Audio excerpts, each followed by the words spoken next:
오늘 그 큰 단원 복음이라는 우리 주제 안에서 오늘은 그 여자의 후손이라는 그 구체적인 또 그 안에 세부 내용을 같이 보도록 하겠습니다. 오늘 여자의 후손에 대한 내용을 다룰 텐데요. 로마서 1장 3절에 보면 이 아들로 말하면 육신으로는 다윗의 혈통에서 나셨고, 우리 복음의 처음 시작이죠. 복음은 크게 두 가지, 복음이란 무엇인가 두 가지를 이야기할 때 하나님의 아들 예수 그리스도에 대한 것이다. 두 번째는 성경에 미리 선지자를 통해서 예언된 것이다. 약속된 것이다. 그랬었죠. 복음은 한마디로 하면 예수 그리스도시고, 그 예수 그리스도는 하나님의 아들이시고, 성경의 선지자들을 통해서 구약에 이미 약속되어 있었던 그 구약의 모든 말씀이 예수님에 대한 말씀이다. 그런데 하나님의 아들이 어떻게 이 땅 가운데 오셨나? 육신으로 다윗의 혈통에서 나셨다 하는 것이죠. 복음의 앞부분, 이것이 바로 우리 가운데 우리가 이제 그 신학적으로 성육신 하신 예수 그리스도, 성자 하나님께서 인간의 몸으로 오셨다 하는 것이죠. 자, 그것이 예정돼 있었고 때가 돼서 다윗의 혈통, 하나님께서 이스라엘이라는 민족을 만드시고 그 특별히 아브라함과 다윗의 자손으로 이 땅 가운데 오실 것을 약속하시고 그 약속대로 정확하게 오시게 된 것이었죠. 그 부분을 저희가 같이 말씀을 나눌 겁니다. 복음은 하나님의 아들이 성육신 하시는 것에서 이제 구체적으로 시작이 됩니다. 하나님의 아들이 인간으로 오시는 목적이 무엇인가 하는 것이죠. 인간으로 오셔서 저희들에게 창조주가 누구이신지를 정확하게 가르쳐 주시고 창조 목적을 가르쳐 주시기 위한 것이에요. 그러려면 창조 목적을 가르친다는 것은 그냥 지식적으로 아는 것으로 끝나지 않고 그것을 알고 훈련시키고 순종하는 과정이 필요합니다. 쉬운 얘기로 이야기하면 이것이 신앙생활이에요. 신앙생활을 왜 합니까? 창조주를 알고 창조주에게 영광 돌리는 훈련을 하는 거예요. 왜냐하면 저희가 예수님의 창조주인 걸 모르는 상태를 한번 생각해 보세요. 내가 예수님을 믿기 전, 예수님을 믿는다고 하면서 정확하게 몰랐었을 때 생각을 한번 해보십시오. 그럴 때 사실은 내 인생의 주인은 나였어요. 내가 왕이었어요. 내가 원하는 것, 나의 기쁨, 내가 계획하는 것, 그런 것을 갖다 내 인생의 계획으로 세워서 그 다음에 준비하고 그것을 향해 달려가는 것이 보통 사람들의 인생관이에요. 그런데 이게 주인이 바뀌었어요. 주인이 바뀌었다는 것은 예수님이 나의 주라고 고백하면서 로드십이 바뀌었어요. 그런데 입술로는 저희가 예수님이 나의 주입니다 고백하고 예수님을 나의 주인으로 모셨습니다. 그런데 그게 바로 이렇게 안 되죠. 고백은 했는데 저희가 예수님 때문에 신분이 바뀌었어요. 신분은 바뀌었는데 신분이 바뀌었다고 바로 저희가 미국 사람이 되지를 않아요. 그렇잖아요. 미국에 산지 또 시민권을 받은 지 횟수가 오래됐는데 내가 미국 사람인가 이렇게 본질적으로 생각할 땐 언어도 그렇고 생각하는 것도 그렇고 가치관도 그렇고 빨리 미국 사람이 이렇게 하루아침에 안 되죠. 어정쩡해져요. 이 시간이 길면 길수록 한국 사람도 아닌 것 같고 겉은 한국 사람, 말은 한국 사람처럼 하는데 생각하는 거 좀 다르고, 그렇다고 진짜 오리지널 미국에 계속 살았던, 태어나서 살고 또 태어나고 한 몇 세대의 그런 사람들과 비교했을 땐 또 그 사람 같지도 않고 중간에 껴있죠. 똑같아요. 예수님을 믿고 저희가 예수님을 주로 고백하고 신앙생활을 하는데 중간에 껴있어요. 그래서 갈등이 시작되죠. 왜냐하면 내가 예수님을 주라고 고백했는데 그 갈등은 말씀을 알면서 시작이 돼요. 말씀을 잘 모르면 갈등이 별로 좀 약해요. 그래서 저희가 어떻게 보면 신앙생활 적당히 하는 분들이 편해 보이세요. 크게 다른 의식도 없고 교회관도 별로 없으시고 나 편한데, 근데 예수님을 믿었으니까 저런 편하잖아요. 내가 예수님을 믿었으니까 천국은 가. 그냥 보험 하나 들어놓은 것처럼 천국 보험 하나 들어놨어. 그리고 내가 살던 대로 그냥 편하게 사세요. 그러니까 골치 아픈 거 생각 안 하시고. 자, 그러면 뭐가 문제일까요?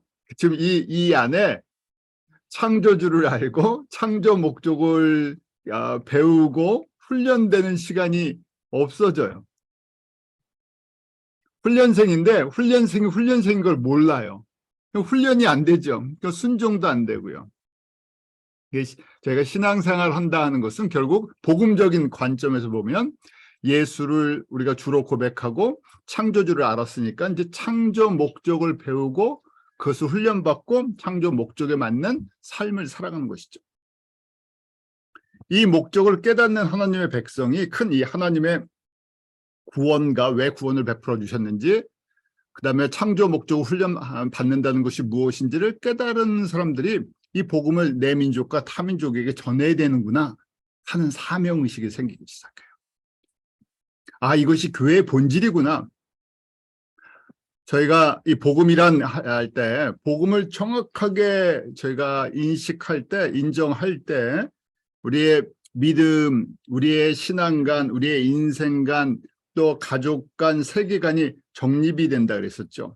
왜냐하면 정체성이 거기서부터 나오니까. 복음이라는 것을 우리가 깨달을 때부터. 그러니까 복음을 제대로 온전히 깨닫지 못하면, 이게 주제인데, 성경의 주제인데, 복음을 제대로 깨닫지 못하면 모든 것이 다 흔들려 버려요. 본질에서 벗어나 버리죠. 그래서 로마서 1장 2절에 이 복음은 하나님의 선자로 말미암아 그의 아들에 관하여 성경에 미리 약속하신 것이다. 결국은 이스라엘 민족도 구약의 역사도 이 복음을 저희들에게 전달해 주기 위한 준비 과정이었어요. 저희들이 이 복음의 가치를 깨달으면 전하지 않을 수 없죠. 복음 자체가 굿뉴스잖아요. 가장 귀한 뉴스예요. 가장 귀한 메시지인데요. 나에게만 가장 귀한 것이 아니라 내가 사랑하는 사람들, 이 땅에 있는 하나님의 백성들의 가장 귀한 선물은 이 예수 그리스도의 복음이죠. 그래서 이것은 저희가 명령이기 때문에 지키는 것이 아니고요. 하나님의 그 주시는 예수 그리스도 안에 있는 은혜와 사랑을 깨달으면 전하지 않을 수가 없죠. 자, 이것이 크게 하나님의 아들이 인간으로 오셔서 우리에게 주시는, 우리에게 원하시는 삶의 목적이에요. 왜 오셨나? 이걸 가르쳐 주시려고요. 그래서 언제 이것을 결정하셨나? 이렇게 인간으로 오시기를 육신을 따라서 창세전에라고 저희가 공부했었죠. 고린도전서 2장 7절에도 에베소서 1장 3절 4절에도 창세전에 예정하셨다. 창세전에 예비하셨다. Before creation이에요.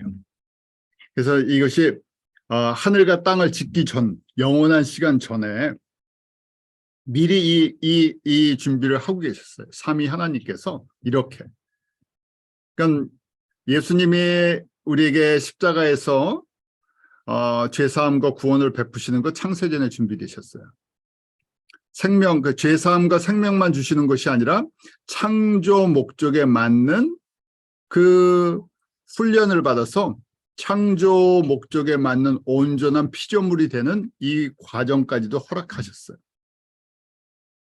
그래서 이렇게 이런 시각에서 볼 때 하나님의 구원, 하나님의 창조는 창세기 1장 1절 거기서 시작해서 끝난 것이 아니라 어떻게 보면 창세기 1장부터 요한계시록 22장까지 이 전체가 하나님의 창조 과정이다, 이렇게 볼 수도 있겠죠.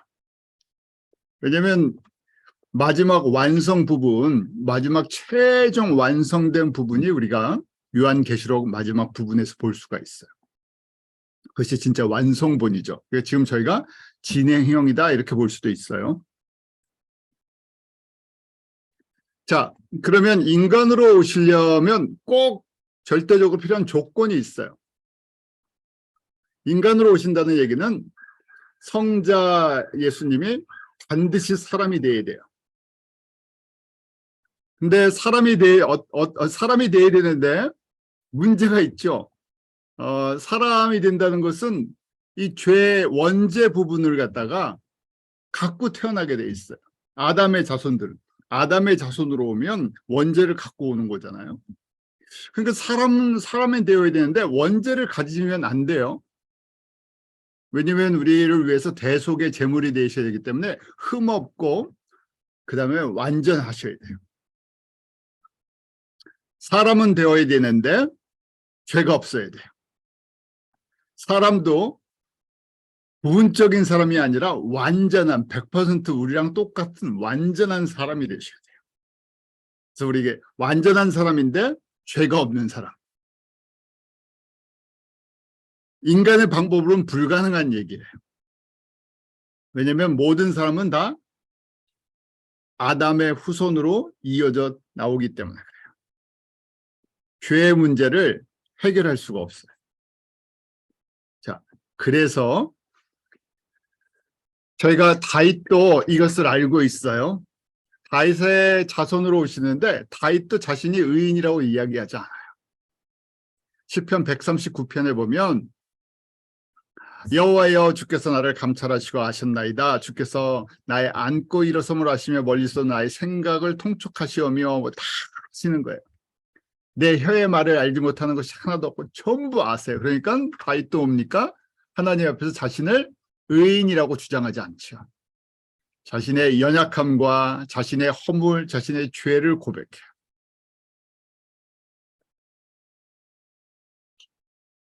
그러니까 다윗의 자손으로 오는데 진짜 다윗의 자손이 되면 또 안 되죠. 왜요?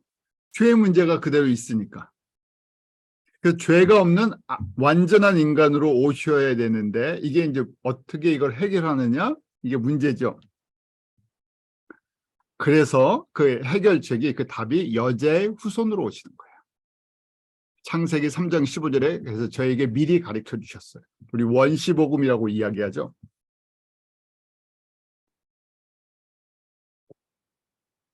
저희가 너무 많이 들어서 이제 다 아시죠? 내가 너로 여자 원수가 되게 하고 이때 너로 할 때 이제 우리 뱀에게 얘기하시는 거죠. 여자와 원수가 되게 하고 내 후손도 여자의 후손과 원수가 되게 하리니 여자의 후손은 내 머리를 상하게 할 것이요 너는 그의 발꿈치를 상하게 할 것이니라. 그래서 여자의 후손으로 이 여자의 자손으로 오시겠다 말씀하세요. 자, 완전한 100% 인간이 되셔야 되는데 죄가 없는 완전한 무죄한 이 성결한 몸으로 오셔야 돼요. 이게 인간의 방법은 불가능한데 뭐라는 저에게 그림을 그려주셨냐면 창세기 3장 15절 여자의 후손으로 내려갈 것이다고 말씀을 하세요. 그러면 성경 문화를 이제 보죠. 성경의 문화. 성경은 남자의 문화예요. 좀 죄송합니다. 어떤 분들이 그 성경 공부하다가 그런 질문 많이 하시죠? 그 아담과 우리 아담의 범죄함, 아담의 타락을 이야기할 때, 아니, 누가 먼저 그 선악을 알게 하는 나무를 이 열매를 따먹었어요? 남자가 먼저 따먹었습니까? 아니, 여자가 먼저 따먹었어요. 그 누구 죄예요? 여자가 그랬잖아요, 여자가.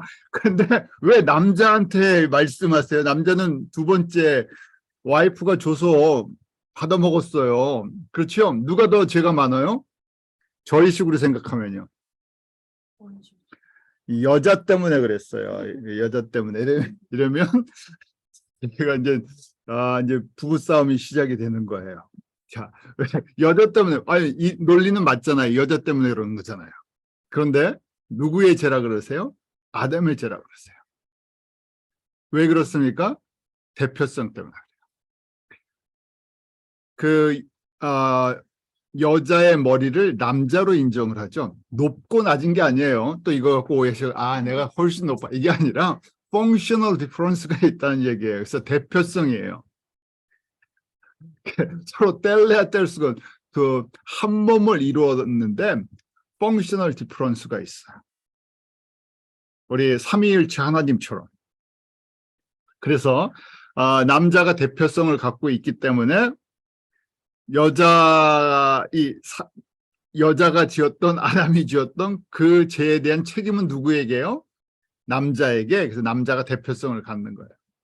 그래서 성경에 나오면 그 높고 낮은 게 아니라 이런 대표성이에요. 그래서 하나님을 표현할 때 아브라함과 이삭과 야곱의 하나님이라고 표현하죠. 아니 그럼 여자의 하나님 왜 여자 이름은 안 씁니까? 그렇게 또 요새는 하도 여성주의 이런 거 페미니스트 운동이 있었고 여러분들 아시죠?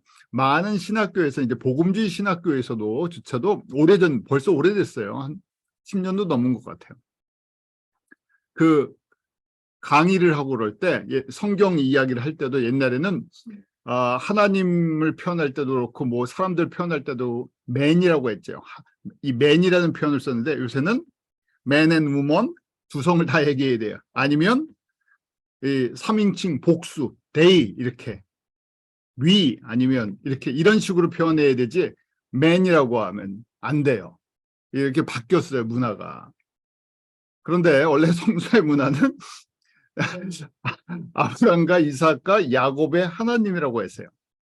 이걸 갖다가 그러니까 사람이 이런 거예요. 복음을 모르니까요. 제가 다시 또 이 본론으로 들어가서 복음의 관점에서 보지 않고 무슨 관점에서요? 인본주의 관점에서 보니까 왜 여자를 무시하냐 여자를 무시해서 이런 게 아닌데 그런 각도로 보는 거죠. 여자를 갖다가 이게 낮게 보는구나. 그러니까 그게 아니다. 똑같이 동등하게 대우해줘야 된다. 그러니까 지금 이미 자유주의 신학교에서는요. 하나님을 갖다 남성성으로 쓰는 걸 갖다가 거부했죠. 그래서 하나님을 남성성으로 쓰지 않아요. 왜냐하면 여자들의 그 인권을 갖다 생각해서 그런 거 이미 자유주의 너무 복잡하죠. 들으시면서도 그런 이야기예요. 자, 그런데 성경은 아브라함과 이삭과 야곱의 하나님 이렇게 표현해요. 그다음 유대 문화 구약의 문화를 만들 때도 남자와 아버지의 이름을 사용하면서 가부장적인 남자의 그 문화로 만들어서 표현해 주셨어요. 혼돈하지 마세요. 전달하는 과정이 그런 거예요.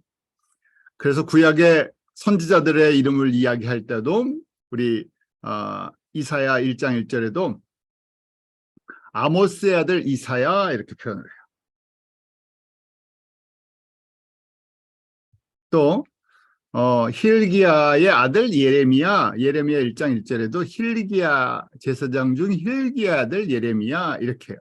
그런데 이렇게 만들어 놓으시고 예수님에게만은 남자의 후손으로 얘기하지 않으시고 여자의 후손이에요. 그러니까 좀 큰 그림으로 보면 예수님이 여자의 후손으로 오셔야 하는 것을 가르쳐주기 위해 성경의 문화를 뭘로요? 남자, 아담이라는 대표성을 갖고 남자의 후손들은 어떤 문제를 갖고 태어납니까? 모두 원죄 문제가 갖고 있어요. 죄의 자녀들이 죄 아래 태어났다는 것이죠. 남자의 대표성이 이렇게 볼 때 좋은 거 하나도 없어요. 굳이 예수님과 비교해 봤을 때는 남자의 후손들은 다 아담의 후손들 아니에요. 아담의 후손을 가르쳐주기 위해서 아담의 후손은 죄의 문제를 갖고 태어난 죄인들이라는 얘기죠. 근데 예수님에게 적용할 때는 창세기 3장 15절에 미리 이렇게 준비하신 거예요. 언제요? 창세전부터 여자의 후손으로 내려가시겠다. 왜 여자의 후손으로 내려가셔야 되냐 하는 거죠. 갈라디아서 4장 4절과 5절에 그 이유가 있어요. 때가 참에 하나님이 그 아들을 보내사 여자에게서 나게 하시고 율법 아래 나게 하신 것은 율법 아래 있는 자들을 속량하시고 우리로 아들의 명분을 얻게 하려 하심이라. 율법 문제, 죄의 문제를 해결하시려고 그 아들을 보내셨다는 거예요. 그래서 율법 문제, 죄 아래에 있는 사람들, 아담의 후손들의 문제를 해결하기 위해서 인간은 인간인데 죄가 없는 인간으로 오셔야 돼요. 그러니까 영적으로 얘기하면 죄를 유전으로 받으면 안 돼요. 죄의 DNA를 갖고 태어나면 안 돼요. 똑같은 방법으로 아담의 자손들과 똑같은 방법으로 태어나면 안 된다는 이야기예요. 그래서 모든 인류는 이 남자의 후손으로 태어나는데 예수님만은 인간으로 오시는데 여자의 후손으로 오신다는 거예요. 그래서 여자의 후손으로 온다는 뜻이 무엇인가? 아버지가 없다는 거예요. 남자를 요구하지 않았다는 거예요. 이게 가능합니까? 그래서 예수님의 아버지가 누구세요? 사회적, 법적, 가정으로 얘기할 때는 요셉이지만 요셉과는 사실은 아무 상관이 없어요. 그러면 예수님의 어머니는요? 예수님의 어머니 마리아니까 마리아의 피와 DNA를 받았습니까? 그것도 받으면 안 돼요. 그럼 어떻게 태어난 겁니까? 성령으로 잉태되었다는 거예요. 마태복음 1장 18절에 이렇죠. 예수 그리스도의 나심은 이러하니라 그 모친 마리아가 요셉과 정혼하고 동거하기 전에 성령으로 잉태된 것이다. 그렇게 돼 있죠. 성령으로 잉태됐다고 돼 있어요. 이걸 좀 쉽게 얘기하면 이게 무슨 말입니까? 성령으로 잉태된다. 그럼 요셉과 약혼은 했는데 아직 동거하지 않았어요. 잠을 자지 않았다는 얘기예요. 그러니까 생물학적으로는 아무 관계가 없어요. 그러니까 성령으로 잉태됐다는 이 얘기를 성령님은 하나님의 영, 이 아들의 영, 예수님의 영이라고 이야기하는데 그러면 이게 무슨 얘기인가? 그냥 쉽게 생각하면 성령님이 그 모태에 마리아의 모태에 들어가서 인간이 되어서 태어나셨다는 거야. 그래서 마리아의 우리 이제 자궁이라 그러죠. 모태 그것만 빌리신 거지, 몸만 빌리신 거지. 거기에서 피를 받지 않으셨어요. DNA를 받지 않으셨어요. 그렇다는 얘기예요. 그래서 마리아도 윤리적으로, 도덕적으로, 사회적으로는 어머니예요. 요셉도 마찬가지죠. 법적으로, 사회적으로 아버지예요. 그런데 이 인간의 피를, 인간의 DNA를 받지 않으셨다는 거예요. 왜냐하면 생물학적 자녀가 아니기 때문에. 왜 이렇게 하셨다고요? 100% 인간으로는 오셔야 되는데 죄의 피를 갖고 태어나실 수가 없어요. 아담의 자손이 되실 수는 없어요. 그래서 여자의 후손이라는 독특한 저희 인간의 머리로는 이해가 안 되고 생물학적으로는 도저히 이해가 되지 않는 이 방법을 택하셨다는 거예요. 이것에 대한 우리 이 과정에 대해서 요셉에게 마리아의 수태 소식을 이제 가르쳐 주죠. 그때 남편 요셉은 의로운 사람이라 저를 드러내지 아니하고 가만히 끊고자 하여 이 이야기를 들었을 때 조용히 그냥 파혼하고 그냥 이렇게 헤어지려고 했다는 얘기죠. 이 일을 생각할 때 주의 사자, 우리 뭐 가브리엘 천사다 이렇게 얘기하죠. 천사가 나타나서 이 상황을 설명해 준 거예요. 다윗의 자손 요셉아, 우리 요셉도 마리아도 다 다윗의 지파 사람들이죠. 다윗의 자손들이에요. 그러니까 다윗의 자손으로 태어나는 것, 그걸 성취하기 위해서 다윗의 자손들을 택하셨어요. 그런데 100% 인간으로 오시지만 죄 무죄한 분으로 오시기에 성령으로 잉태하셨다는 거예요. 그래서 지금 설명해 주는 거예요. 저에게 잉태된다는 남자 때문에 태어난 것이 아니라 성령으로 된 것이다 이런 거예요. 그래서 미리 예정되어 있다는 것이죠. 아들을 낳으리니 그러니까 아들로 오시는 거죠. 이름을 예수라 하라. 이는 그가 자기 백성을 저의 죄에서 구원할 자심이니라. 이 부분이 구약의 선지자들을 통해서 이미 다 예언이 되어 있었죠. 어디서 태어날 것이고 누구를 통해서 태어날 것이고 태어나면 어떤 이름을 가질 것이고 무슨 사역을 하실 거고 왜 오시고 이것이 구약의 선지자들을 통해서 미리 다 약속되어 있었다는 거예요. 그래서 복음을 저희가 정확하게 이해하려고 그러면 구약을 모르고는 이해가 잘 안 가는 거예요.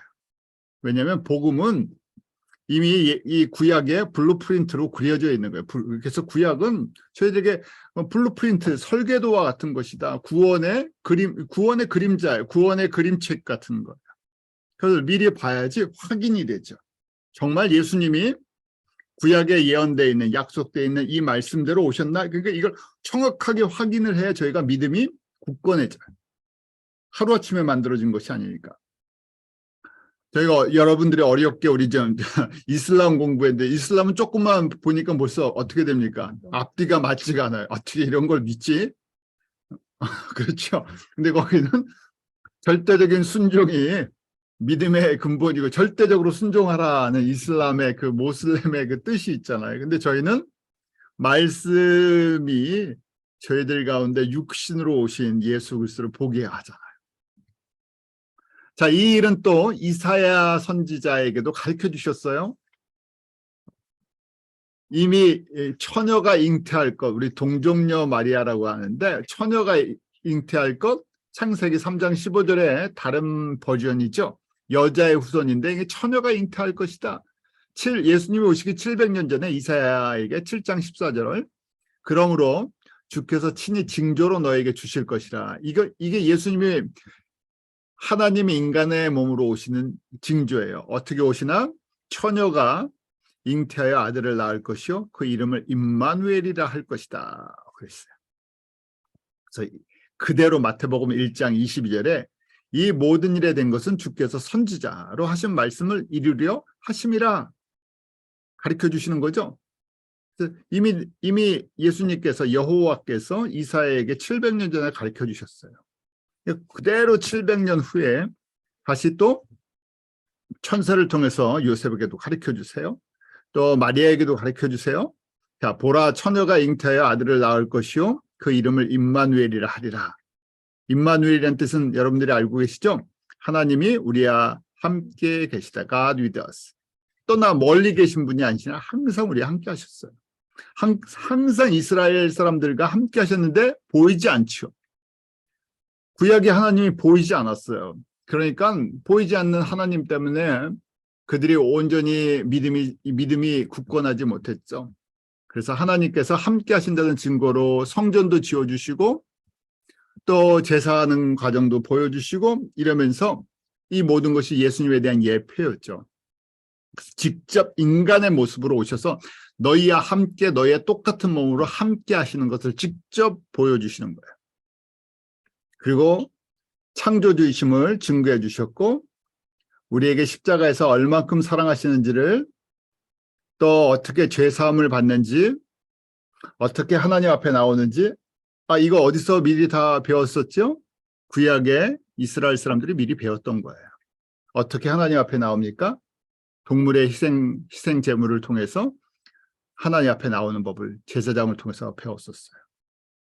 죄의 문제를 해결하는 법을, 어떻게 하나님과 관계를 맺는 법을, 어떻게 하나님을 기쁘시게 하는 것인지. 하나님의 계명 중에서 가장 큰 계명, 우리 대표적으로 십계명을 주셨는데 십계명을 통해서 앞부분에 우리 수직계명이라고 얘기하잖아요. 마음과 성품과 뜻과 힘을 다하여 주 너의 하나님만 사랑해야 된다. 그래서 쉬운 얘기로 우상 섬기지 말라고 하셨던 거예요. 그래서 직접 인간의 몸으로 오셔서 그 이름 임마누엘, 예수, 자기 백성을 저들의 죄에서 구원할 자라고 분명하게 가르쳐 주셨어요. 저희가 그 공부하셨던 거 기억 혹시 나십니까? 구약의 선지자들이 예수님에 대해서 예언한 거 저희가 몇십 가지 쫙 뽑았어요. 그리고 그것이 이루어질 확률 계산했었죠. 지금 베들레헴에서 태어날 거다, 여자의 후손으로 태어날 거다, 이런 거 지금 예언되어 있는 거, 임마누엘이라 할 것이다라는 것을 700년 전에 예언했는데 그대로 태어날 확률, 이렇게 이루실 확률, 이거 다 했던 차트를 한번, 그래서 예수가 구약에 예언되어 있었던 그분이시다 하는 것, 메시아다 하는 것, 제가 차트로 한번 정리한 적이 있었죠. 모든 예언을 다 정리한 게 아니라 한 20가지 정도 정리했는데 그것이 한 사람을 통해서 이루어질 확률, 천문학적인 숫자죠. 예수님의 탄생 준비도, 역사도 이렇게 움직이셨어요. 단지 구약의 백성들, 선지자들만 움직이신 것이 아니라 예수님의 탄생 준비를 하기 위해서 이제 그림이 커져요. 역사를, 진짜 역사 전체를 움직이시는구나. 왜냐하면 그때 로마의 황제 어거스토가 명령을 내리죠. 법을 만들었어요. 호적법을 만들어요. 호적법을 만들었는데 각 자기 그 고향에 가서 인구 센서스를 하게 해요. 누가복음 2장 2절에 보면 이 호적은 구레뇨가 시리아 총독되었을 때 첫 번 한 것이라고 분명히 역사적인 사건을 기록하고 있어요. 왜냐하면 이때 맞춰서 예수님이 태어나셔야 되는데 요셉과 마리아가 어느 동네에 살고 있었어요? 갈릴리 나사렛 동네에 살고 있어요. 거기까지 흘러간 거죠. 본적지는 어딘데요? 베들레헴인데 왜요? 다윗 지파 사람들이니까 이 다윗의 집 사람들이어서 베들레헴까지 가야 되는 거예요. 타이밍을 딱 맞춘 거죠. 누가 이걸 움직여야 돼요? 로마의 황제가 움직여야 돼요. 자, 보세요. 다시 이 back to AD 우리 주전 4년이라고 예수님이 태어날 때로 돌아가 보시죠. 그때 유대는 로마의 식민지였고요. 전 세계는 누가 움직이는 것처럼 보입니까? 로마가 움직여요. 세계의 중심 로마예요. 로마의 또 중심 도시는 당연히 로마죠. 이 예루살렘도 아니고요. 갈릴리도 아니고요. 베들레헴도 아니에요. 베들레헴은 알지도 못하는 그 지역이죠. 그런데 하나님의 관점에서는 제일 중심이 되는 게 베들레헴이에요. 왜요? 여기에서 메시아가 태어나기로 이미 선제를 통해서 약속해 주셨기 때문에 그래요. 정확하게 마리아가 그때쯤 임신을 하고 그때쯤 로마 황제가 내가 인구조사를 해서 세금을 정확하게 식민지에서 좀 받아야 되겠구나. 식민지 관리를 좀 제대로 해야 되겠구나. 그런 마음을 들게 옆에서 또 사람들이 움직였다는 얘기죠. 아니 식민지에서 인구조사하는 거랑 예수님 태어난 거랑 무슨 상관이 있겠습니까? 생각할 텐데 그것도 본적지 가서 등록하라. 이런 원적지법을 만들어갖고 그 여행을 하게 됐던 거죠. 정확하게 베들레헴에 갈 때 출산일까지 맞췄어요. 또 그때 저희가 잘 아는 동방박사 몇 사람이죠? 세 사람인지 아닌지 아무도 모릅니다. 동방박사 세 사람이라고 저희가 자꾸 찬송가도 나오고 그러는데 동방박사 복수였던 것 같은데 정확하게 몇 명이었는지는 모르죠. 왜냐하면 우리 세 가지 예물을 갖고 왔다 그래서 세 사람이다 이렇게 추측하는 건데 몇 명인지는 정확하게 모릅니다. 성경의 내용상으로는요. 자, 동방박사가 어느 것도 또 하나님께서 움직이는 거죠. 이제 로마 땅이 아니라요. 헤로드 왕 때 예수님께서 유대 베들레헴에 나실 때 동방으로부터 우리가 동방이 어디냐 그런 이야기를 해요. 예루살렘을 중심으로 동방에서 저희가 추측하기는 우리 페르시아, 이란이랑 지금 이라크, 터키 그쪽 지역 아르메니안이라고 저희가 있죠. 아르메니아. 우리 아르메니아의 우리 그 지역, 그 지역. 우리 지금 이라크 분쟁 이라크 전쟁 또 터키 할 때 지금 그 지역에 있는 우리 나라를 갖지 못한 최대 민족이 있죠. 그쪽 지역 사람이라고 저희가 이제 보는데 하여튼 거기 사람들이 또 계시를 받고 어떻게 합니까? 동방에서부터 별을 보고 경배하러 왔다 하고 얘기해요. 딱 타이밍을 맞춰서. 이것은 미가 선지자에게 이미 베들레헴에서 예수님께서 태어날 걸 미리 말씀하세요. 미가 5장 2절에 베들레헴 에브라다여 너는 유다 족속 중에 작을지라도 이스라엘을 다스릴 자가 내게서 내게로 나올 것이라. 그의 근본은 상고의 태초이니라. 유다 땅 베들레헴 정말 작은 것 아무도 관심을 갖고 있잖아요. 그런데 거기서부터 왕이 나온다는 거예요. 이스라엘을 다스릴 왕, 다윗의 고향이죠.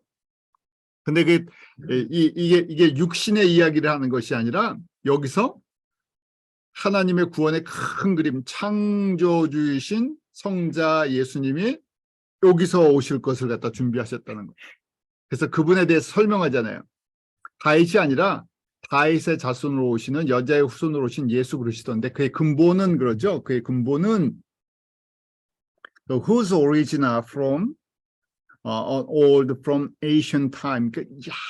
옛날부터 우리 번역의 태초인이라 그 맞죠. 또 이렇게 예수님이 이제 천사의 그 인도를 받아서 요셉에게 꿈에 나타나죠. 헤롯이 아기를 찾아 죽이려고 하니까 애굽으로 피난하게 했어요. 근데 이것도 또 이미 호세아 11장 1절에 애굽에 내려갔다가 다시 불러서 올라올 것을 예언케 하셨어요. 그래서 마태복음 2장 15절에 보면 헤롯이 죽기까지 거기 있었으니 이는 주께서 선지자로 말씀하신 바 어떤 선지자? 호세아 선지자가 11장 1절에 예언했던 애굽에서 내 아들을 불렀다 함을 이루려 하십니다. 애굽의 경험을 허락하시죠. 이것을 호세아 선지자에게 이미 예언을 하셔서 그것도 또 경험하게 하세요. 예수님 오시기 또 700년 전에.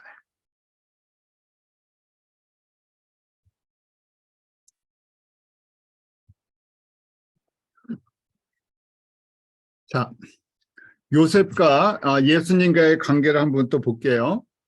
요셉의 직업은 저희가 아는 것처럼 목수였어요. 우리 법적인 사회적인 아버지죠.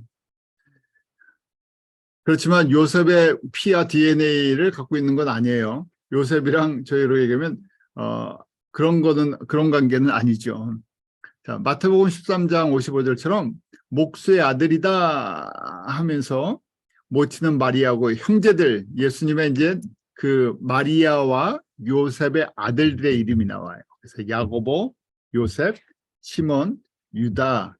그러니까 이 가정, 법적인 동생들이죠. 야고보, 요셉, 시몬, 유다. 당연히 예수님도 요셉과 마리아 밑에서 컸기 때문에 직업은 목수였다. 가업을 이었었다 하는 얘기죠. 공생의 시작 전까지.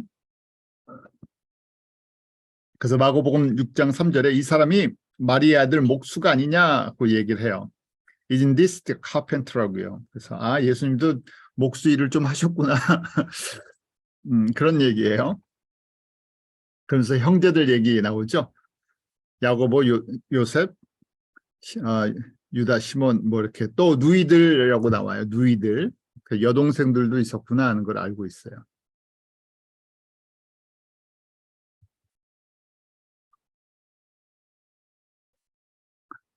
마리아와 요셉의 이제 육신의 그 자녀들, 우리 이제 예수님의 그 형제들이죠. 그 아들 4명이 있었다는 거 우리 성경에 지금 봤죠.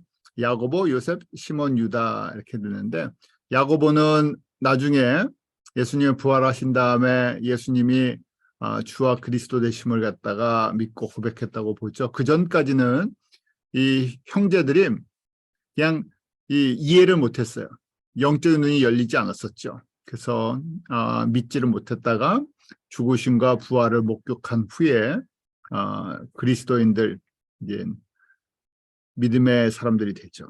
그래서 야고보는 예루살렘 교회 지도자가 돼서 야고보서를 기록했다고 보고 유다도 예수님의 동생이라고 보죠. 유다서를 기록한.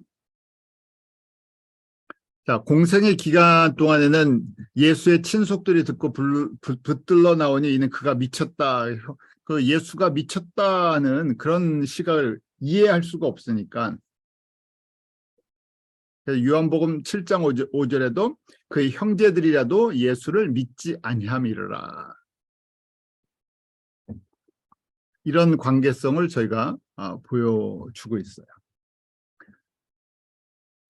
예수님은 그러면 가족에 대한 생각을 어떻게 하셨나? 당연히 모친과 동생들을 알고 있었어요. 그런데 영적인 것, 때가 될 때까지 이걸 열어주지 않으셨죠. 그랬을 때 이런 사건 하나가 있었죠. 바깥에 그 동생들이 가까이 왔는데 사람 때문에 못 들어오니까 당신의 모친과 동생들이 당신을 보려고 밖에 섰나이다. 누가복음 8장 20절, 21절에 이 말씀이 있을 때 예수님께서 말씀하시기를 내 모친과 내 동생들은 곧 하나님의 말씀을 듣고 행하는 이 사람들이다 하고 말씀하세요. 영적인 얘기로 바꿔버리세요. 또 이걸 저희가 예수 그리스도와 그 하나님의 아들과 복음이라는 것을 이해를 못하면 예수님은 어떻게 이런 말씀을 하시지? 뭐 가족도 다 버리라는 얘기인가? 뭐 이렇게 저희가 그래서 성경을 이 성경의 큰 이 스트럭처를 모르면요 이상한 이야기 성경 구절을 뽑아갖고 이상한 얘기 얼마든지 할 수 있습니다. 특별히 구약 같은 경우에는 어떤 장면 너무 잔인한 장면 뭐 어느 그 지역을 공격할 때 한 명도 남기지 말고 다 죽여라 그러면 아니 이게 어떻게 사랑의 하나님이 이렇게 하실 수 있나 이해할 수 없는 부분들이 많이 있죠. 그건 저희를 이해시키는 뭐 전쟁의 역사가 아니라요. 누구에 대한 것이라고요? 예수님에 관해서. 예수님이 누구신가? 하나님의 구원을 이루어가는 과정, 창조 목적을 훈련시키는 과정에 대한 이런 예고편, 그림자, 모형 이런 것들이기 때문에 그것에 대한 오해들이 있을 수 있어요. 자, 가족은 누가 가족이라고요? 저희들이 가족이에요, 진짜. 저희가 이민 생활하면서 이거 많이 우리 이민 목회, 이민 교회 저희가 나와 보니까 더 많이 느낄 수 있어요. 왜냐하면 육신의 가족이라고 해도요, 너무 멀리 떨어져 있으면 어떻게 됩니까? 멀어져요. 못 만나고. 반대로 매주 만나는 교회에서 만나는 성도들이 육신의 가족보다 훨씬 가깝죠. 또 믿음을 또 사실은 육신의 가족이라도 믿음이 같지 않으면요. 같은 믿음을 갖고 있지 않으면 속 이야기 할 수 없죠. 적당한 거리를 두고 이게 조금 관계성이 이런 게 있어요. 왜냐하면 깊은 이야기를 하지 못하죠. 이해를 할 수가 없으니까. 우리의 지금 인생관 믿음, 이 인생관 세계관이 달리니까 가치관이 다르니까요. 그래서 어떤 의미로 보면 믿음을 함께 나누는 사람들이 있을 때 마음이 편안해요. 그래서 여행도 사실은 저희가 선교지에 가는 게 뭐 이렇게 선교지에 저희가 단기 선교 가고 선교지 방문하는 게 사람들이 그냥 세상 사람들이 보기엔 뭐 즐거운 여행이 되겠어요. 고생하죠. 잠자리, 그 다음에 가는 여정, 음식, 그 사람들 뭐 섬기는 거. 근데 어떤 반대로 보면요. 너무너무 귀한 시간들이죠. 아름다운 시간들이에요. 저희가 교회에서도 같은 믿음을 나눌 때 교회가 어느 곳보다도 행복한 곳이에요. 왜냐하면 하나님의 말씀을 듣고 같은 믿음을 가지고 같이 행할 때. 예수님께서 이렇게 말씀해 주신 거죠. 자, 그래서 마가복음 3장 35절, 35절에 똑같은 말씀인데 누구든지 하나님의 뜻대로 하는 자는 내 형제요, 자매요, 모친이라. 예수님의 제자가 되려면 이 믿음이 있어야 된다는 거예요. 지금 우리 사복음서는 예수님을 믿는 그리스도인들에게 나눠주시는 거지만 동시에 이제 훈련을 받는다는 입장으로 볼 때는 제자들에게 주시는 거죠. 공생의 3년 동안 대중을 훈련시키신 것이 아니라 소수의 제자들을 훈련시키셨어요. 그래서 말씀을 저희가 조금 깊게 보면 말씀을 적용하고 순종하는 게 어렵습니다. 사실은 불가능한 말씀들인데 결국 저희가 제자들에게 예수님을 진심으로 사랑하는 자들에게 합력해서 뜻을 이루는 자들에게 또 이런 자들이 이 창조 목적, 하나님의 구원 계획 이런 걸 깨닫고 순종해 나가는 거죠. 그래서 이런 사람들이 믿음의 가족들이다. 믿음의 형제다. 이런 뜻으로 말씀을 해주셨죠. 야고보와 유다도 예수님을 만나고 예수님의 이 복음을 깨닫고는 자신들을 예수 그리스도의 종이다 이렇게 표현을 해요. 형제라는 우리 이제 더 이상 예수님을 갖다가 그렇게 대접하지 않죠. 육신의 형으로 그렇게 하지 않고 주 예수 그리스도의 예수 그리스도의 종이라고 자신들을 표현을 해요. 자, 마리아와 예수님의 관계도 저희가 잠깐 볼게요. 마리아와 예수님. 마리아가 이 예수님을 잉태할 때 성령으로 잉태되는 것을 알고 있었죠. 이미 천사들 통해서 가르쳐 주셨어요. 누가복음 1장 35절에도 천사가 대답하여 이르되 성령이 내게 임하시고 지극히 높으신 이의 능력이 너를 덮으시리니 이러므로 나실 바 거룩한 이는 하나님의 아들이라. 마리아에게 이제 가르쳐 주셨죠. 그래서 마리아가 뭐라고 이야기를 합니까? 주의 계집종이오니 말씀대로 내게 이루어지니이다 하고 고백을 해요.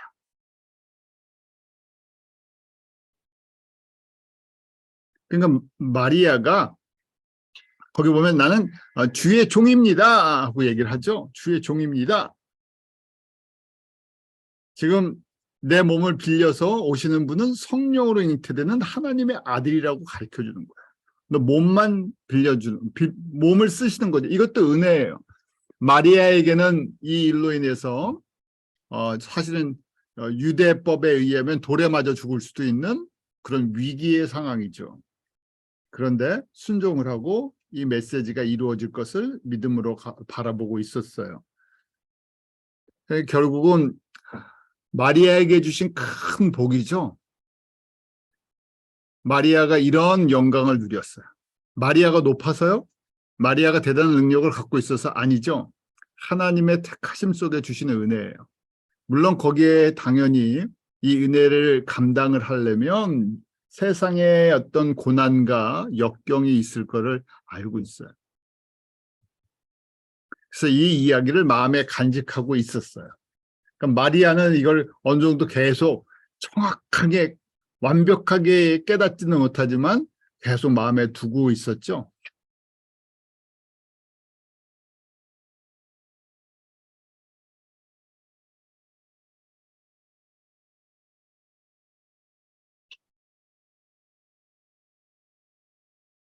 마리아는 이 과정 속 예수님이 잉태되고 태어나고 자라는 과정 속에서 완전하지는 않지만 계속 이 과정들을 갖다가 이 메시지들을 마음에 두면서 있었다는 거예요. 그런데 누가 문제예요? 사람들이 마리아를 우상화시켰어요. 마리아가 스스로 내가 성모다 이렇게 주장했습니까? 나를 높여라 그랬습니까? 그러지 않았어요.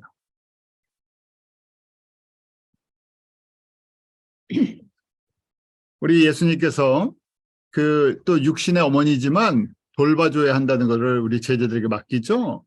그런 거 있었어요. 그래서 또 우리가 잘 아는 것처럼 뭐 요한이 이 또 교회에서 육신의 어머니지만 이분들과 좋은 관계를 맺고 있었다는 건 알고 있어요. 그런데 선이 분명히 있죠. 절대 신적인 권위나 특별한 권위를 주지는 않았어요. 근데 어느 순간부터 높여지기 시작하죠.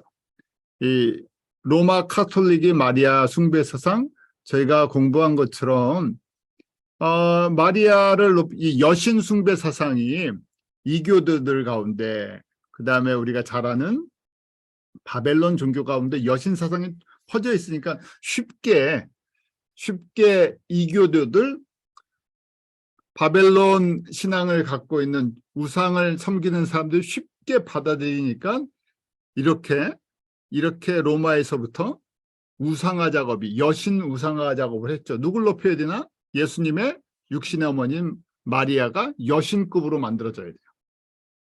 그래야 사람들이 쉽게 접근을 하고 이것이 자기네의 어떤 그 이권을 유지하는 데 도움이 됐었죠.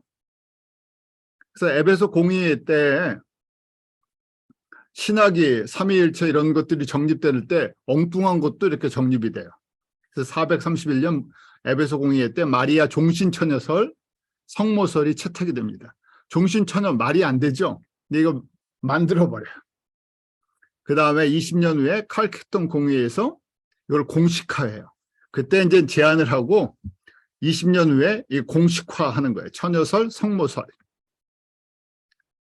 우리 대표적인 몇 가지만 그냥 말씀드리는 거예요. 그리고 바티칸 공의회에서 1853년에 마리아 무죄 잉태설. 마리아가 태어날 때 무죄했다는 거예요. 마리아도 무죄하다는 거예요. 왜냐하면 예수님의 무죄설을 갖다가 하려니까 마리아도 무죄하다. 마리아도 성모가 돼야 되니까 마리아를 신적 권위를 줘야 되니까 마리아도 무죄하다.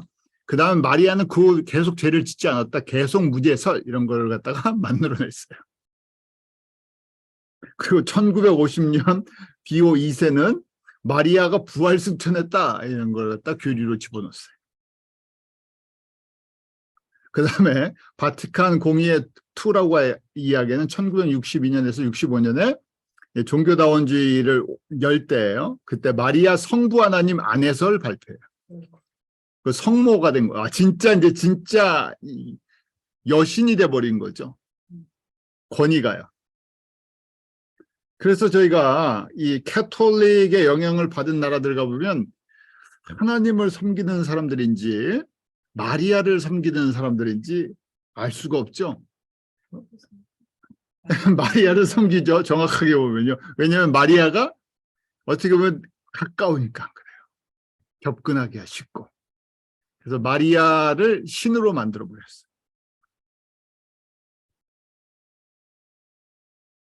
우리 이제 정리를 하겠습니다. 그래서 이 내용은 예수님의 이제 성육신하신 이 100% 완전한 인간이 되신 것인데 이것에 대한 공격이 끊임없이 초대교회부터 있었어요.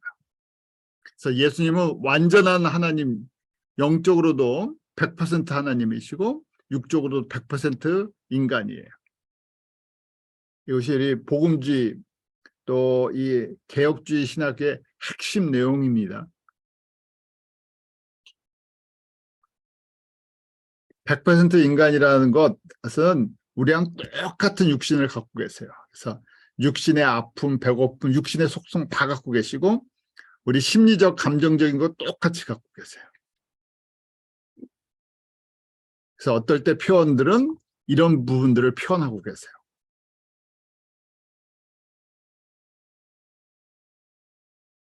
그래서 이 부분에 대해서 끊임없이 이단에서 공격을 했어요. 지금까지도 이해를 못하니까. 왜 여자의 후손으로 인간으로 오셨는지를 이해를 못하니까. 왜 여자의 후손으로 인간의 몸으로 오셨습니까? 창조 목적을 이루기 위해서. 창조 목적을 가르치기 위해서. 그래서 창조 목적이라는 것은 그냥 단순하게 뭐 구원을 받는다. 단순하게 창조주에게 영광 돌리는 것을 가르쳐 주시기 위해서 이런 이렇게 단순한 내용이 아니라 우리에게 하나님의 이 생명을 회복해 주시고 피조물이 창조주의 영광으로 해서 만들어졌음을 깨닫게 해주시고 저희의 인격을 가지고 진심으로 우리의 의지를 가지고 삼위 하나님께 영광 돌리는 삶을 살아가도록 그것을 훈련받는 기간들이죠. 근데 그것을 누구를 통해서 이루세요? 예수님을 통해서. 그래서 예수님께서 우리가 삼위 하나님 중에서 성자 예수님을 집행자, executor라고 얘기를 하죠. 우리 성부 하나님은 플래너, 계획하시는 것. 창조 목적을 계획하시고 구원을 계획하시고 구원의 완성을 계획하시고 그것을 실행하시는 분이 예수님이세요. 구원을 실행해 주시고 사랑을 직접 보여주시고 창조 목적을 직접 가르쳐 주시고 그것을 완성해서 우리를 예수 그리스도의 신부 만들어 주시고 이걸 집행하시는 분, 진행하시는 분, executor라고 하는 우리 성자 예수님. 그래서 이것을 가능케 해주시는 분, 이 모든 것을 우리 성부 하나님, enabler라고 얘기를 하죠. 가능케 하시는 분. 그래서 같이 삼위 하나님이 이 창조 목적을 이루어 나가세요. 그래서 인간이 우리가 접촉하고 실제 우리가 만나는 우리가 경험하는 하나님이 누구세요? 여자의 후손, 100% 인간이시기 때문에요. 우리와 똑같은 인간의 몸으로 오셔서 우리에게 직접 가르쳐 주신 거예요. 왜요? 못 보니까요, 저희가. 직접 오셔서 가르쳐 주시지 않으면 깨닫지 못하니까 우리의 눈높이로 우리와 똑같은 인간으로 오셔서 직접 보여주시고 가르쳐 주셨어요. 순종하도록. 그래서 여자의 후손으로 오셨죠. 자, 이게 복음의 그림들이에요. 복음은 추상적인 것이 아니라 어떻게 보면 보이지 않는 것을 예수님을 통해서 직접 보여주신 것이죠. 그래서 우리 다시 한번 정리하죠. 복음은 한마디로 이야기하면 한 단어로 예수 그리스도다. 그러면 그 복음이 어떻게 저희들 가운데 증거됐습니까? 하나님의 아들로 이 땅에 오시고 그 하나님의 아들이 이 땅에 오셔서 어떻게 이루실 것을 성경에 미리 선지자를 통해서 다 미리 말씀하신 것이죠. 기도하죠. 하나님 아버지, 저희들 로마서를 통해서 다시금 예수 그리스도의 복음이 저희들 가운데 온전히 믿음으로 정립되게 하여 주시옵소서. 저희들 많은 사람들 가운데 하나님의 자녀로 창세전에 예정해 주시고 때가 돼서 불러주셔서 특별히 주님 오시기 가까운 이 마지막 때 하나님의 자녀들로 불러주셔서 복음을 듣고 깨닫게 해주심을 감사합니다. 이 복음의 말씀이 날마다 살아서 저희 가운데 역사하게 해주시옵소서. 예수 그리스도를 통해서 창조주를 발견하게 하시고 창조 목적을 깨닫게 하시고 저희의 전 인격을 가지고 예수 그리스도만을 의지하며 믿고 순종하는 이런 아름다운 믿음의 사람들로 주님 앞에 서게 하여 주시옵소서. 주님이 베풀어 주시는 은혜 없이는 예수님을 알 수가 없습니다. 말씀을 깨달을 수가 없습니다. 성령님 저희 가운데 보혜사로 임하여 주셔서 예수님의 말씀이 생각나게 하시고 깨달아지게 하시고 그 말씀 한 절 한 절이 저희 가운데 믿음으로 변화될 수 있도록 은혜 베풀어 주시옵소서. 저에게 맡겨주신 이 복음의 사명을 저희가 온전히 감당하는 귀한 믿음의 동역자들 되기 원합니다. 하나님의 뜻을 알고 같이 믿음으로 순종하는 이 귀한 믿음의 공동체 동역자들을 통해서 함께 주님의 영광을 바라보며 주님 오실 때까지 순종하는 아름다운 열매들이 맺히게 하여 주시옵소서. 감사하며 예수님 이름으로 기도하옵나이다. 아멘.